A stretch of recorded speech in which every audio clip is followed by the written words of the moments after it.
Senhor, meus adolescentes, meus jovens, aos nossos irmãos que estão aqui nos acompanhando em mais uma lição do Juvenis, né? Hoje o título é Como se deu o ministério de Jesus.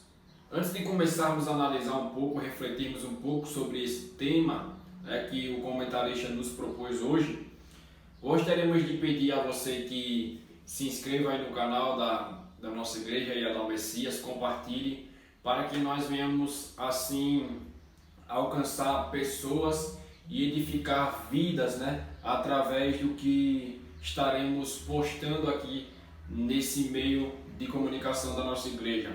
Também deixa aí a sua curtida, deixa aí o seu comentário, né, e nós iremos ficar gratos e agradecidos a Deus por sua vida e por você assim fazer. Vamos ministrar uma oração antes de darmos início a mais uma aula e logo em seguida estaremos aqui ministrando a aula, o estudo bíblico. Senhor, meu Deus, meu Pai, muito obrigado por esta oportunidade, por este meio de comunicação que o Senhor nos tem proporcionado, por esta aula que o Senhor nos tem proporcionado aqui ministrar para alcançar vidas. Te pedimos que o Senhor venha edificar vidas e que vidas venham a ser transformadas, que nós possamos, depois de assistir essa aula, sairmos edificados com a Tua palavra, Senhor, que é viva e eficaz em nossas vidas. Seja conosco, nos guie, abra o nosso entendimento, iluminando através do Teu Espírito Santo. É o que nós pedimos e te agradecemos em nome de Jesus. Amém. Bem, meus irmãos, o tema de hoje ele é muito sugestivo para fazermos uma reflexão para as nossas vidas. E é isso que nós queremos priorizar, né? Claro que nós vamos priorizar a palavra de Deus, mas trazer como reflexão acerca do ministério, acerca da chamada. E aqui o título da lição vai dizer como se deu o ministério de Jesus, de que forma ele iniciou. Nós já estudamos que Jesus iniciou seu ministério partindo da Galileia.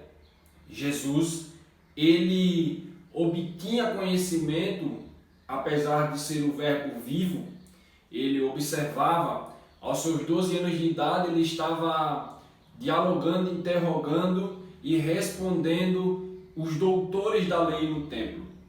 Então, o ministério de Jesus se deu através de uma preparação.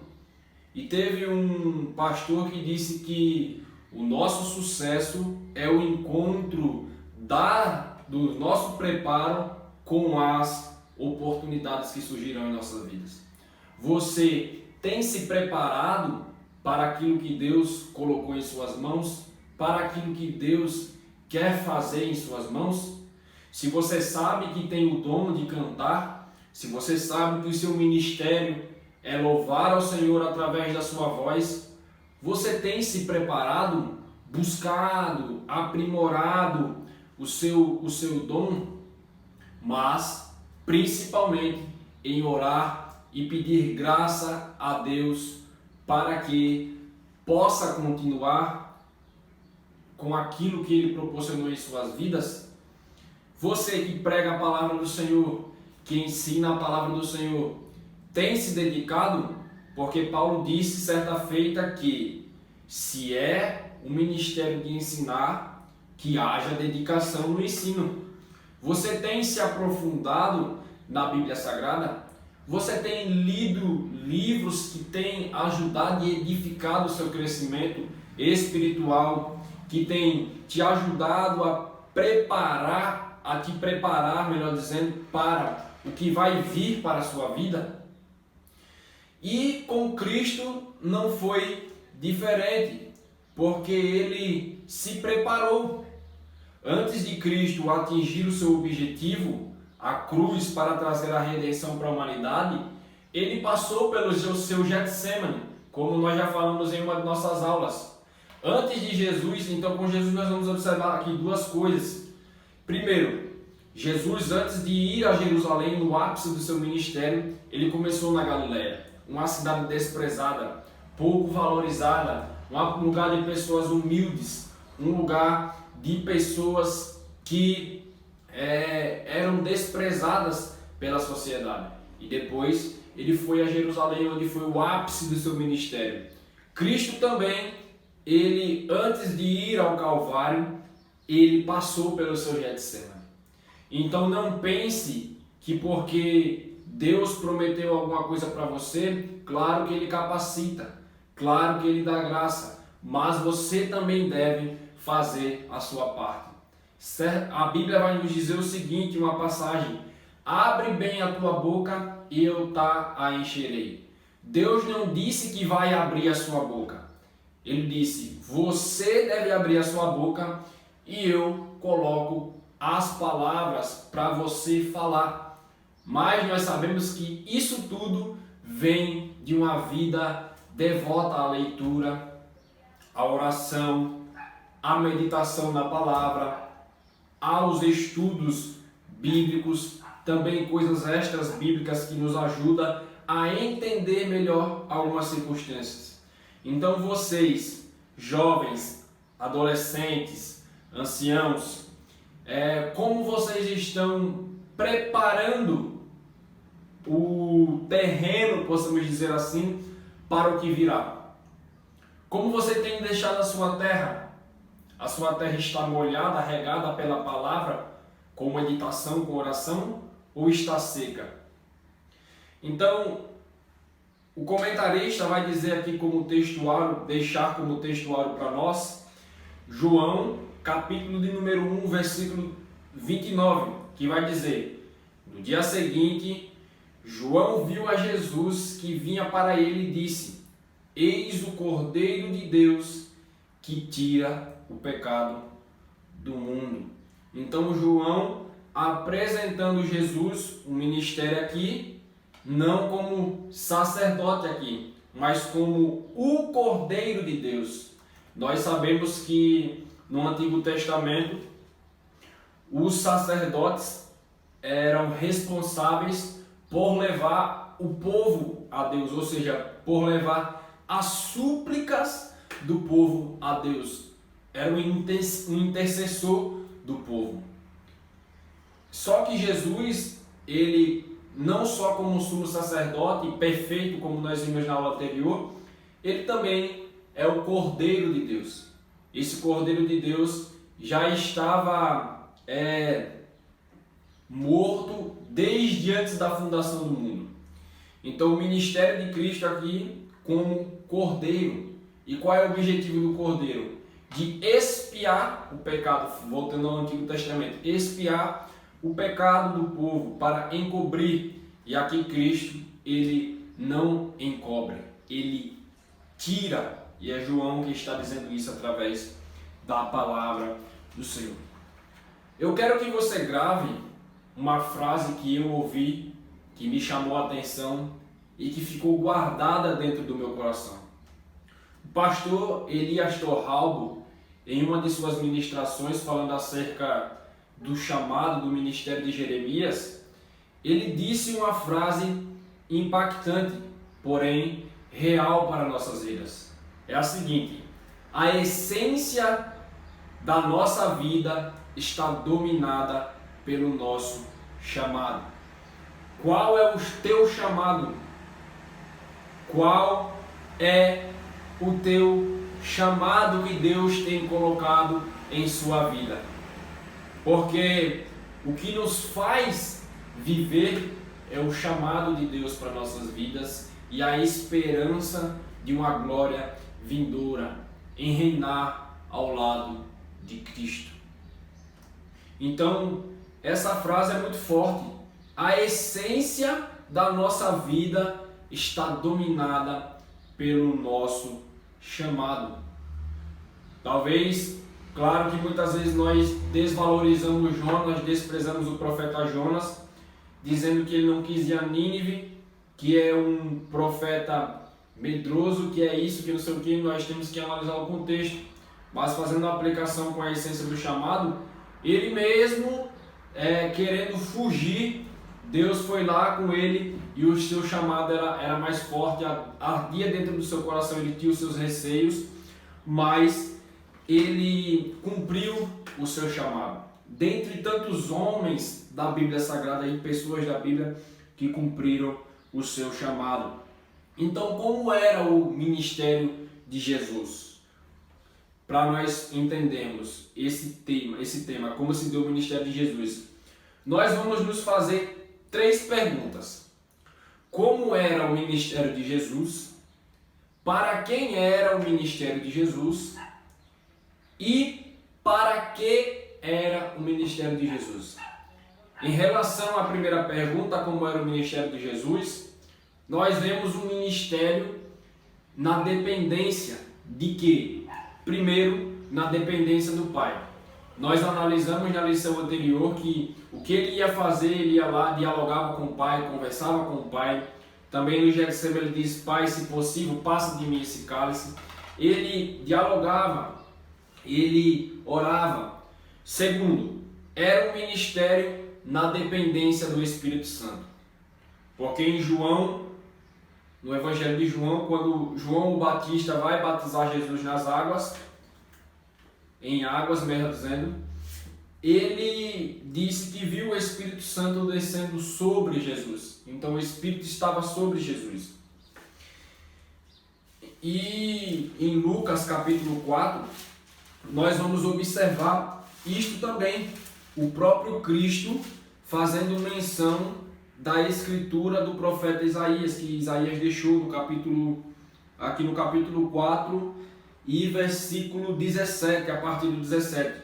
Jesus, o Lucas, melhor dizendo, vai narrar o seguinte: e foi-lhe dado o livro do profeta Isaías, e quando abriu o livro, achou o lugar em que estava escrito: o Espírito do Senhor é sobre mim. Então o Espírito Santo estava sobre Jesus, mesmo sendo um também com Jesus e com Deus, né? O ministério de Jesus era um ministério dedicado à oração, era um ministério dedicado ao jejum. Antes de Jesus escolher os discípulos, ele orou a noite toda. Antes dele pregar, quando as pessoas queriam arrebatá-lo para fazer rei, Jesus se retirava do meio da multidão e ia orar. Mateus capítulo 4, nós vamos ver a tentação de Jesus, onde ele passou 40 dias, melhor dizendo, no deserto, onde ele teve fome, ele foi tentado, ele estava em oração, ele estava em jejum, ele foi levado pelo Espírito Santo, e depois, logo em seguida, nós vamos ver que o mesmo Espírito que levou Jesus para o deserto foi o mesmo Espírito que trouxe Jesus do deserto. Então Jesus vivia uma vida na dependência da oração. Jesus, ele lia as Escrituras, conforme o texto de Lucas em que lemos. E foi-lhe dado o rolo do profeta Isaías, onde ele leu e achou lugar. A vida de Jesus, o ministério de Jesus também era um ministério de comunhão com as pessoas. Observamos aí onde ele entra na sinagoga para congregar com as pessoas que estavam lá. O que é isso? Comunhão. O ministério de Jesus foi dado também através de um ministério de transformação.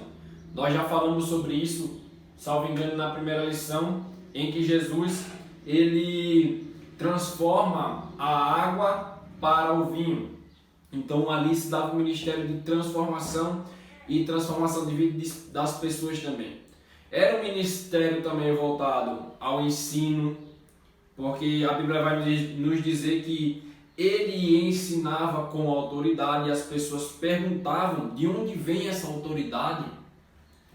Era um ministério de milagres e curas.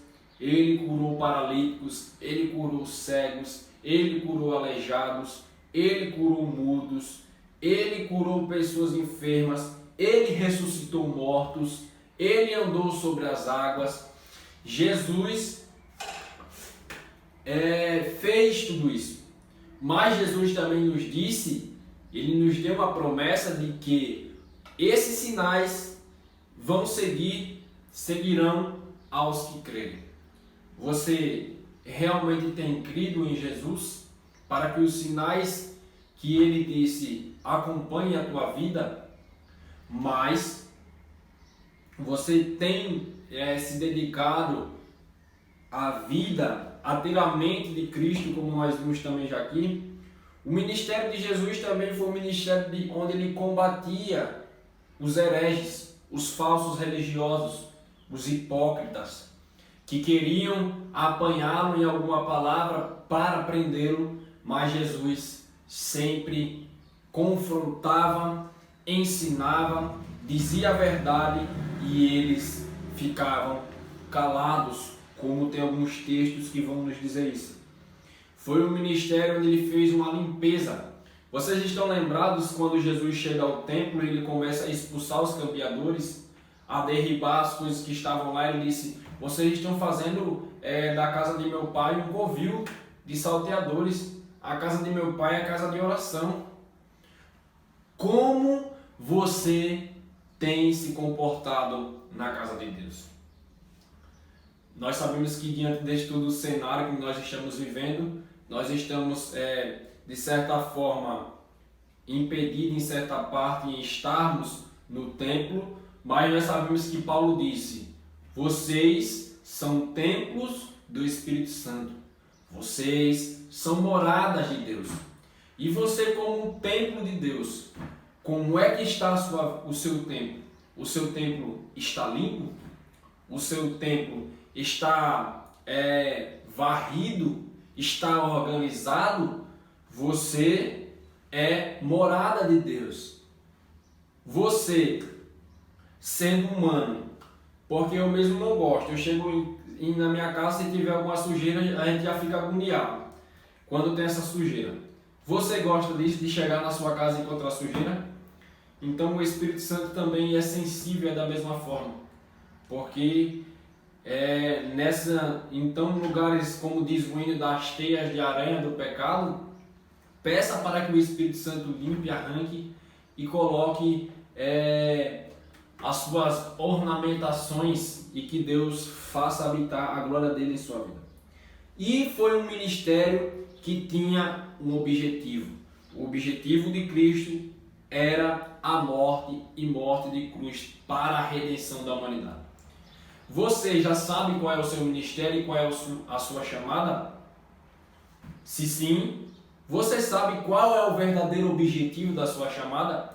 Eu te convido a fazer essa reflexão, a você refletir e tentar perceber qual é o real motivo da sua chamada. A sua chamada não é só para você. A sua chamada é para abençoar vidas, é para abençoar pessoas. A sua chamada não é para ser guardada dentro de um baú e ser trancada e jogada no porão. A sua chamada é para ajudar vidas, é para ser um canal de esperança na vida das pessoas. Você tem usado o seu talento para abençoar pessoas ou você tem usado o seu talento apenas para se gloriar? Ou para se amostrar, como diz no popular nordestino? Não. Jesus, melhor dizendo, a luz, por exemplo, você pode entrar dentro de um quarto e está escuro, a lâmpada apagada. Mas quando você bate no interruptor que a lâmpada acende, já não há mais escuridão. Por quê? Porque a luz está ali. Você, com sua chamada, tem sido luz para a vida das pessoas, porque a luz, mais do que brilhar, ela ilumina pessoas que estão na escuridão. Você tem apenas brilhado ou você tem iluminado a vida das pessoas com a sua vida? Então fica essa reflexão para você pensar, para você refletir. Segunda pergunta: para quem era o ministério de Jesus? O próprio Cristo vai dizer nesse texto de Lucas, onde nós lemos, aí vamos ler novamente, vamos ler a partir do versículo 17 novamente até o versículo 19, que vai dizer, e aqui nesse texto nós vamos descobrir algumas verdades que Jesus disse para quem era o seu ministério. E foi-lhe dado o livro do profeta Isaías, e quando abriu o livro, achou o lugar em que estava escrito: O Espírito do Senhor é sobre mim, pois que me ungiu para evangelizar os pobres, enviou-me a curar os quebrantados do coração, a apregoar liberdade aos cativos, a dar vista aos cegos, a pôr em liberdade os oprimidos, a anunciar o ano aceitável do Senhor. Vamos ler o 20 também. E encerrando o livro e tornando a dá-lo ao ministro, assentou-se e os olhos de todos na sinagoga estavam fitos nele. Então Jesus, ele vai dizer aqui para quem era seu ministério. Primeiro, para evangelizar os pobres. Segundo, para curar os quebrantados de coração. Terceiro, para pregar liberdade aos cativos. Você tem usado o seu talento também para evangelizar vidas? Você, com a sua chamada, tem ajudado pessoas contritas, quebradas de coração, abatidas, distantes do caminho do Senhor? E nós vamos ver que Jesus, ele fazia isso. Por exemplo, ao pregar liberdade aos cativos, quando ele chega em Gadara, que ele liberta aquele homem que era possuído por legiões de demônios. Ele ali pôs em liberdade um homem que estava aprisionado. Você tem usado o seu ministério, a sua chamada com autoridade em Cristo para fazer isso na vida das pessoas? Claro que nós sabemos que é por Jesus que nós fazemos, não é por nós, porque o poder emana dele, não emana de nós. Quarto, a dar vista aos cegos. Jesus, ele curou muitos cegos por onde ele passava. Mas vamos a um significado mais além, ao significado espiritual. Você tem usado o seu ministério para levar esta palavra que faz cair as escamas, faz cair aquilo que está tapando os olhos da pessoa, cegando espiritualmente? Quinto, pôr em liberdade os oprimidos. Quantos não estão oprimidos aí? Mas com a verdade e usando aquilo que Deus colocou em sua mão, você pode ajudar essas pessoas. Sexto, para anunciar o ano aceitável do Senhor. Adiantando, Jesus também ele disse que o ministério dele era para os enfermos. Certa feita ele disse: ora, os sãos não necessitam de médico, mas os enfermos. Da mesma forma eu vim para os que estão enfermos. Então, nós éramos enfermos espiritualmente, mas Jesus, o médico dos médicos, ele nos curou. E o ministério de Jesus também nos atingiu, porque o seu objetivo nos alcançou, o seu sangue expiatório nos alcançou. Para que era o ministério de Jesus? Primeiro, para a glorificação do Pai. Segundo, para a redenção da humanidade. Terceiro, para quebrar os paradigmas dos hipócritas, como nós já falamos. E hoje em dia nós temos visto pessoas que usam o seu ministério, o dom que Deus deu a elas, a chamada que Deus colocou na mão delas, para se gloriar, para pisar nas pessoas. Muitos usam as pessoas de escada, pensando que não tem espaço para tudo, porque Jesus a cada um, ele deu um ministério, e Paulo vai dizer isso. Uns foi dado o apostolado, outros foi dado para ser pastores, outros foi dado para ser ensinadores, outros foi dado para ser isso, para ser aquilo. E ele diz: somos vários membros em um só corpo, onde esse corpo, Cristo é a cabeça. Você não deve desprezar ninguém, mas também você não deve se inferiorizar, como nós falamos em outra aula.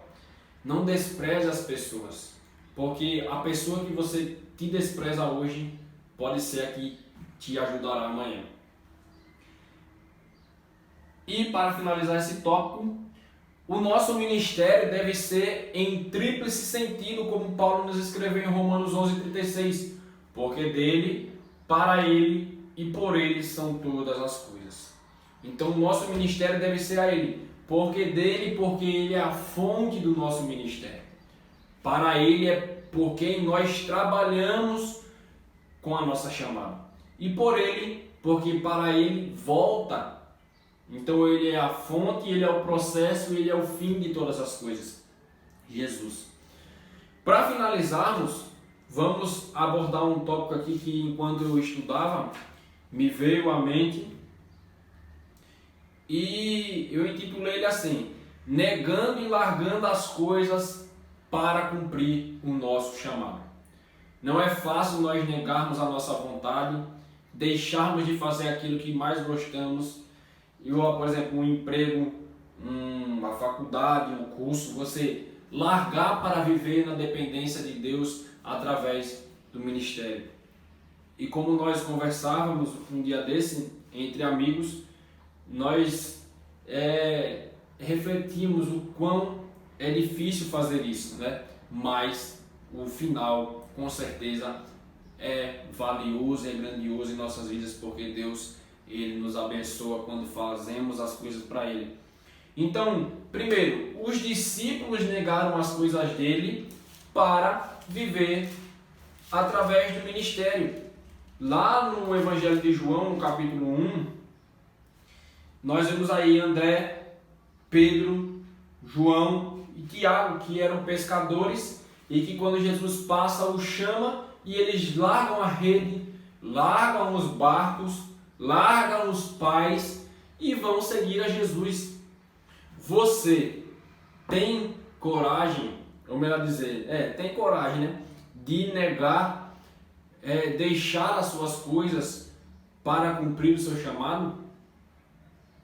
Está lembrado da frase que eu disse a vocês no começo? Estão lembrados? Que a nossa vida, a essência da nossa vida é dominada pelo nosso chamado. Então, quando nós sentimos esse desejo arder dentro de nós, nós corremos para cumprir o chamado de Cristo. E é doloroso, é difícil, mas, como eu disse, vale a pena. Segundo, Jesus ele se negou para cumprir o seu chamado. Em Filipenses é um texto que nós vemos falando aqui durante as aulas, que ele mesmo sendo em forma de Deus não tomou por usurpação ser igual a Deus, antes aniquilou-se a si mesmo, assumindo a forma de servo, foi obediente até a morte e em morte de cruz. Cristo negou a sua glória, Cristo negou ali, conforme o texto, a sua divindade para habitar no meio dos homens. E ele cumpriu o seu chamado.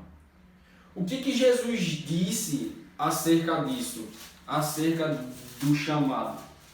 Vamos ler lá em Lucas capítulo 9, versículo 23, que diz: e dizia a todos, se alguém quiser vir após mim, negue-se a si mesmo e tome cada dia a sua cruz e siga-me. Então Jesus dizendo, olha, para vocês me seguirem, para cumprir aquilo que tem em suas vidas, vocês devem, primeiro, negar a si mesmo.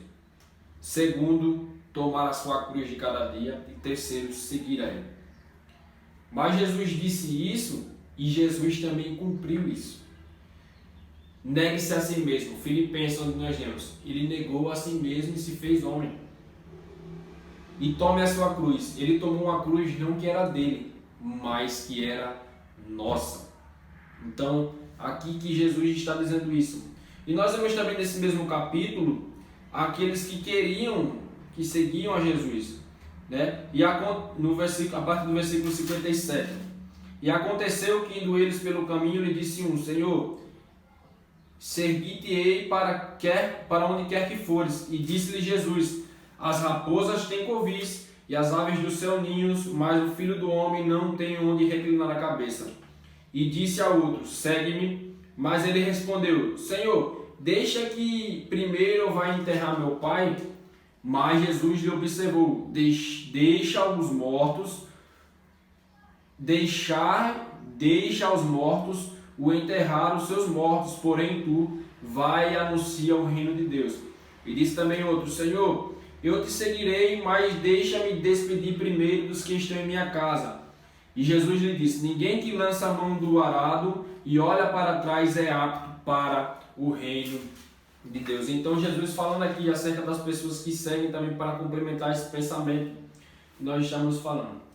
Então, perder coisas não é perder, mas sim ganhar em Cristo Jesus.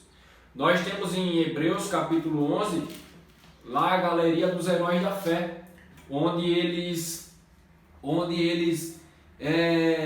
negaram as coisas de onde eles viviam. Por exemplo, Abraão, que deixou a sua parentela e foi viver por fé e cumpriu o ministério, ele foi justificado conforme diz as Escrituras, dentre outros exemplos. Então, por fim, para finalizarmos, ser chamado por Deus é saber que nós podemos ser rejeitados por muitos e até mesmo pela própria família. Nós temos os exemplos disso. José sonhou, ele tinha a chamada de Deus em sua vida, foi rejeitado pela sua família, foi vendido, mas se manteve firme e conseguiu conquistar o ápice, podemos dizer assim, da sua chamada. Davi era um pastor de ovelhas. Enquanto os irmãos estavam lá em casa e Samuel iria ungir o rei, passou todos, mas Davi estava no pasto e ele pergunta: tem mais alguém? Ele diz: tem um mancebo menor que está aí no pasto. Então, mesmo Davi, depois de ser ungido, e nós vamos ver que os seus irmãos tinham raiva dele, né, podemos dizer assim, porque certa feita lá, quando eles estão no campo de batalhas, os israelitas, e ele chega para levar comida para os seus irmãos, e os seus irmãos dizem: você está fazendo o que aqui, Davi? Não era para você estar cuidando das suas ovelhas, desprezando a Davi e a própria família. Mas depois ele conseguiu aí alcançar também a bênção de Deus. Profeta Jeremias, que eu acho que foi um dos profetas que mais sofreram por amor à sua chamada. No capítulo 1, ele disse: Senhor, eu sou uma criança ainda. E Deus disse: eu vou colocar as palavras na sua boca. E Deus começa a dizer para ele: você está vendo o que? Ele: estou vendo uma vara de amendoeira. Pois é. Da mesma forma que essa vara de amendoeira, ela dá o fruto antes da sua estação, eu também já te conhecia desde antes do ventre da sua mãe, desde antes de eu te formar no ventre da mãe. E Jeremias, ele foi desprezado pela família, por amigos, por reis. Jeremias, ele sofreu muito, foi lançado no calabouço, enfim. Profeta Amós também. Deus manda ele para uma cidade, ele chega lá e o povo diz, deixa eu parafrasear: o que é que você está fazendo aqui, seu plantador de sicômoros? Não era para tu estar lá cuidando dos seus gados, dos seus bois? Ele disse: não, mas foi Deus que me viu. O que é isso? Convicção da chamada dele. E o próprio Jesus, que os irmãos dele dizem: olha, sobe e pregar para lá, vai, deixa aqui e sobe e pregar para lá. O que é isso? Foi rejeitado também pela família dele e por pessoas também durante todo o seu ministério. Então aqui nós trazemos uma reflexão para você. Saiba que a chamada de Deus é aquilo que mantém, que domina a nossa vida, mas também através dela nós iremos sofrer algumas coisas, como esses personagens bíblicos, essas pessoas aqui sofreram. Então, não se entristeça, não queira desistir da sua chamada, você jovem, você adolescente, por conta das lutas da vida, por conta das circunstâncias, por conta da rejeição. Claro que nós ficamos tristes, claro que nós ficamos desapontados, mas esteja como Deus diz a Abacuque no capítulo 2, versículo 4: o justo pela sua fé viverá. Ou seja, firmeza, ele está falando de firmeza. Permaneça firme naquilo que Deus colocou em suas mãos e você vai prosperar. Olha aí o que o apóstolo Paulo, para encerrarmos, diz no capítulo 4 de Efésios: rogo-vos, pois, eu preso do Senhor, que andeis como é digno da vocação com que fostes chamado. Então, dignifique aquilo que Deus colocou em sua vida. Honre o chamado que Deus colocou em sua vida.